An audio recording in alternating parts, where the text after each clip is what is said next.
Assalamualaikum warahmatullahi wabarakatuh. Pada kesempatan kali ini, kami akan menyampaikan beberapa informasi mengenai kandungan nutrien, status kesuburan, dan tingkat trofik dari Waduk Saguling yang terletak di Kabupaten Bandung Barat. Teman-teman, tahu tidak waduk itu apa? Kalau yang belum tahu, mari kita cari tahu. Apa sih waduk itu? Waduk merupakan salah satu sumber air tawar yang menunjang kehidupan semua makhluk hidup dan kegiatan sosial ekonomi manusia.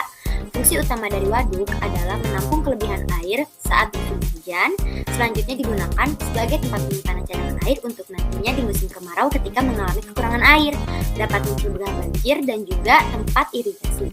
Kali ini kita akan membahas mengenai Waduk Saguling. Waduk Saguling salah satu waduk yang dibuat setelah Waduk Jatiluhur. Awalnya Waduk Saguling ini diberi nama Waduk Tarum. Pembangunan Waduk Saguling dimulai dengan mulainya konstruksi bendungan di Desa Saguling di Kecamatan Saguling dimulai pada tahun 1980 sampai 1986. Waduk Saguling adalah waduk buatan yang memiliki luas 5.600 hektar dan beroperasi sejak tahun 1985.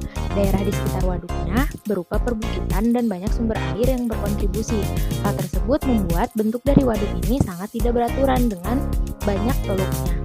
Waduk ini memiliki volume air sekitar 2.165 dikali 105 meter kubik. Perannya selain menjadi sumber tenaga listrik di Pulau Jawa dan Bali, dimanfaatkan juga sebagai tempat budidaya ikan dalam keramba jaring apung atau KJA dan juga dimanfaatkan dalam bidang pertanian dan pariwisata. Nah, di Waduk Saguling memiliki kandungan nutrien N dan P. Menurut Haryani 2013, kandungan nitrat, nitrit, dan ortofosfat yang ada pada Waduk Saguling berdasarkan 3 tempat penelitian yang berbeda, yaitu yang pertama ada Maroko, yang kedua ada Cicadas, dan yang ketiga ada DAM. Dari data tersebut dapat diketahui bahwa jumlah nitrat terbesar terdapat pada daerah Cicadas, yaitu sebesar 0,327 plus minus 0,081, yang dimana jumlah tersebut dipengaruhi oleh aktivitas KDA. Untuk kandungan nitrit terbesar terdapat pada daerah DAM, yaitu 0,083 kurang lebih 0,017, yang dipengaruhi oleh proses denitrifikasi atau proses perubahan nitrat ke amonia.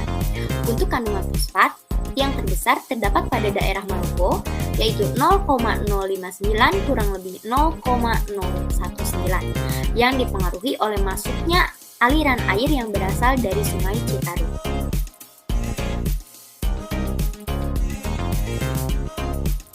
Sedangkan jumlah terkecil terdapat pada daerah DAM atau bagian 3 yang disebabkan jumlah klorofil A pada daerah ini besar daripada daerah lain. Untuk nitrit terdapat pada daerah Cicadas atau stasiun 2 yang diasumsikan akibat dari lebih banyaknya kandungan nitrat, dan untuk fosfat terdapat pada daerah DAM stasiun 3 yang disebabkan oleh pemanfaatan ortofosfat yang besar oleh keberadaan klorofil A yang besar menurut Haryani tahun 2013. Di Waduk Saguling itu status kesuburannya gimana ya? Nah, terdapat beberapa faktor yang digunakan sebagai penentu untuk menunjukkan status kesuburan di Waduk Saguling. Di antaranya ada kecerahan, total P, klorofil A, dan juga tingkat trofik. Pada kecerahan, yang berdasarkan hasil penelitian Haryani tahun 2013 yang melakukan pengamatan di Waduk Saguling memperoleh rata-rata skor kecerahan kurang dari 1,5 meter. Oleh karena itu, dapat disimpulkan bahwa perairan Waduk Saguling bersifat hipertrofik. Rendahnya nilai kecerahan tersebut dikarenakan tingginya kandungan klorofil A sehingga penetrasi cahaya yang masuk akan berkurang. Oh iya, aku juga baru ingat di hasil penelitian Haryani tahun 2013 melakukan pengamatan di 3 stasiun yang berbeda, menyimpulkan bahwa perairan Saguling berdasarkan nilai total P termasuk perairan hipertrofik karena kandungan nilai P lebih dari 0,1 mg per liter.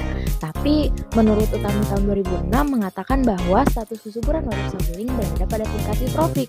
Perubahan ini disebabkan meningkatnya masukan sungai dari Citarum, kegiatan KJA, serta kegiatan di darat seperti pertanian.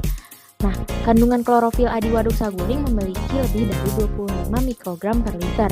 Bisa juga disebut sebagai perairan hipertrofik. Betul sekali. Dan di tingkat trofik, berdasarkan hasil penelitian Haryani tahun 2013, mengatakan bahwa daerah outlet Waduk Saguling memiliki nilai trofik yang paling besar di antara daerah lainnya. Ngomongin tentang tingkat trofik, mending kita bahas lebih dalam lagi tentang tingkat trofik di Waduk Saguling. Estimasi tingkat trofik suatu perairan dapat dilakukan dengan sistem indeks yang digunakan pada pemantauan kondisi eutrofikasi di suatu perairan yang disebut dengan Trophic Index atau TRIX. Menurut Carafa tahun 1999, kategori status trofik dari nilai TRIX antara lain ada hipertrofik. Hipertrofik itu nilai trofiknya lebih dari 6, eutrofik 4-6, lalu mesotrofik 2-5, dan oligotrofik itu kurang dari 2. Lalu, data nilai TRIX pada bulan Juli dan Agustus di Waduk Saguling itu pada penelitian yang dilakukan oleh Reidi Maulana dalam tesis berjudul Kajian Status Trofik dan Daya Dukung Perairan bagi Kegiatan Budidaya Karamba Jaring Apung di Waduk Saguling, Jawa Barat. Berdasarkan hasil analisanya, nilai TRIX di perairan Waduk Saguling pada setiap stasiun dan pada 2 bulan pengamatan diperoleh nilai seperti pada tabel. Dan pada bulan Juli, nilai TRIX di stasiun 1 sampai dengan stasiun 4 ini memiliki nilai kisaran TRIX sebesar 3,81 sampai 4,8 dengan nilai TRIX tertinggi pada stasiun 1. Kondisi dari nilai TRIX yang tinggi pada stasiun 1 yang terletak pada Dam Waduk Saguling menunjukkan pola yang meningkat ke arah luar Waduk Saguling. Kecenderungan tersebut diduga akibat pengaruh dari kegiatan Karamba Jaring Apung atau KJA dan sistem pengeluaran air dari waduk. Sehingga pada saat penelitian di bulan Juli, hasil buangan aktivitas KJA tersebut terbawa ke stasiun 1 yang disebabkan oleh adanya aliran air yang keluar dari Waduk Saguling melalui DAM. Nah, nilai TRIX ini pada bulan Juli menunjukkan bahwa perairan di Waduk Saguling telah mencapai kondisi mesotrofik sampai eutrofik. Pada bulan Agustus, nilai TRIX di stasiun 1 sampai dengan stasiun 4 memiliki nilai kisaran TRIX sebesar 4,25 sampai 4,7 dengan nilai TRIX tertinggi pada stasiun 2. Secara umum, hasil penelitian yang dilakukan pada bulan Juli dan Agustus dengan kisaran nilai TRIX sebesar 3,81 sampai 4,8 menunjukkan bahwa perairan di Waduk Saguling ini saat ini dalam kondisi eutrofik. Dari semua yang tadi udah disebutin, waktunya mungkin bisa ditarik kesimpulan ya. Kesimpulan dari yang bisa kita dapat itu yaitu Waduk Saguling merupakan waduk buatan yang terletak di Kabupaten Bandung Barat yang memiliki luas sekitar 5.600 hektar. Waduk Saguling pada perairannya saat ini jika dilihat dari sisi tingkat trofik maka termasuk ke dalam kondisi perairan eutrofik. Nah, jadi informasi yang dapat kita bagikan sampai situ dulu. Terima kasih untuk teman-teman yang telah menonton video kami. Semoga bermanfaat bagi kita semua dan mohon maaf bila ada kesalahan atau kesalahan kata. Wassalamualaikum warahmatullahi wabarakatuh.